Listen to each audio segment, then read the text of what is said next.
inkastoo shaqooyin badan aan Puntland ka soo qabtay oo SSC ka soo qabtay oo Khaatuma ka soo qabtay haddana shaqadii ugu dambeysay la taliye Cali Khaliif baan ahaa xagga bulshada iyo xagga amniga waaniga iska casilay markii uu halka aaday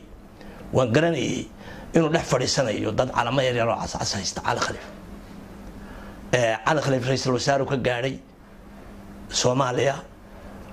ninka dhulbaantay ugu sareeyeen oo aad baan uga xumahay aad iyo aad baan uga xumahay meeshu fadhiistay isaga intaasaan ku dhaafayaa waxaan salaamayaa ciidamada geesiyaasha aan salaamayaa ee Puntland ee guusha weyn ka soo hooyay waxa jeegaanta lagu leeyahay ama waxa la leeyahay waa SN aad iyo aad baan u salaamayaa wixii ka dhintayna Ilaahay ha u naxariisto wixii dhaawacana Ilaahay ha u booga dhabo waxa weeye waxaan kaloo la hadlayaa nin baan saaka jimcaha u soo kacdo aan doonayaa inaan u jawaab ninkaas waxa la yiraahdaa Faysal baa la yiraahdaa Faysal Cali Waraab isagu waa niman xishoonayn bal Faysal hal la weydiiyay isaaqo waxa uu ka shaqayn jiray markii dawladda Soomaaliya jirtay Faysal wuxuu ka shaqayn jiray basaas buu ahaa isaaq basaasa isaga soo xirxiri jiray waxa kaloo shaqada labaad oo hayeen waxay ahayd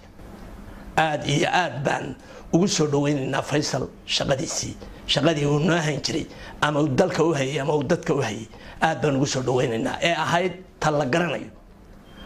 afka kuma balaariyeen ama dadku uu ka xishoon lahaa laakiin isaga xishoon waay aan dhaweyto wuxuu yiri Faysal ma jirteen iyo ciidan gala isleeg waxay oran jireen dumar cawradaada iyo cuqdaada leh ay oran jireen waxa weeye annagu ciidan galana wax ka sheegi mayno ciidan galana waa dad Soomaaliyeed wey laakiin shakhsi meel taagan oo la yiri xusbi baa tahay oo xusbi aan soo baxayn oo xusbi aan dad helay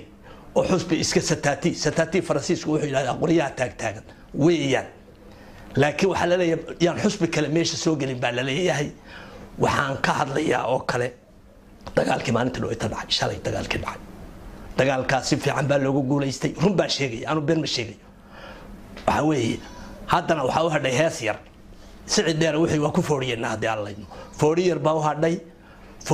u hadhay waxa weeye si degdeg ah ay u baxayaan hadii aan leeyno waligeed ba booliis hal la keeno waligeed ba Hargeysa laga soo qaado waligeed ba Burca laga soo qaado waxa weeye si degdeg ah ay u baxayaan hadii aan leeyno waxa weeye dabada la iska raacinayaa waa lagu heesayaa hadii aan leeyno waxay yiraahdaan dawladda federaalkeed baa ugu soo dooshay ciidamada ay sheegayaan ma diyaaradaha la soo saara waa in aad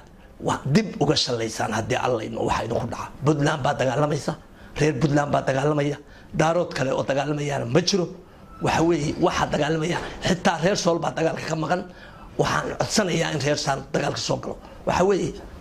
Puntland waa quwad Ilaahay sameeyay waa quwad weyn ma yeesho talow maqal markay waxa ku hadlaya ma jirteen iyo wixii madax madow baa isleeg ma yeeyan maqal talow markuu leeyahay ciidan galay leegayeen ciidan galay iyo ma jirteen baa isleeg waxa weeye dhibaxada ku dhacdayna dhibaxa ma ba ahaba dees maxaa Soomaaliya noo keenay Soomaaliya waad garanaysaan inta dawlad ka sugaysa inta hadii badikad leeyahay ma diyaarada la soo saaray ciidamada waxa weeye xajista karkaarka xajista waxa weeye tayd ku soo socotaa ka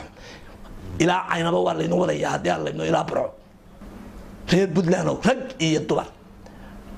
shaqa wacan baa dhacday dadka waa la celiyay shacabka ma shalayto waa la celiyay aad iyo aad bay u fiicnay arrimuhu u fiican yihiin waxay la tahay Puntland maanta bay dawlad tahay xitaa dawladda Cabdullaahi Yuusuf marka runta laga wada hadlo sida ay saaka tahay ma yahay saaka waa dawlad rasmi ah oo rasmi ah oo dalkeedii soo celinaysa waa qodob dastuuriya in la soo celiyo dalka qodob dastuuriya oo dastuurka Puntland kamid ah waa in la soo celiyaa cid kasta ha ku dhibato waxaan arabka ku ballaarinayaa maanta ciidamada hawd jiraan ku ballaarinaya soo dega waxaad isleedihiin dagaalka waa laga baxayaa waxa ay qolaba ku ma aha soo dega waliba ragii reer Laascaanood iibiyay ee bixiyadu soo dega dagaalka soo gala waa iskaraneysaan ma garad waxaan la hadlayaa kuwa horgalada ah ee dhulbaante baa la hadlaya idinka joogidin oran maayo waxaan idin oran maayo socodku xaar ninka la yiraahdo ma aabihii intuu ka tagay awowgiisii saddexaad ee hebel koorana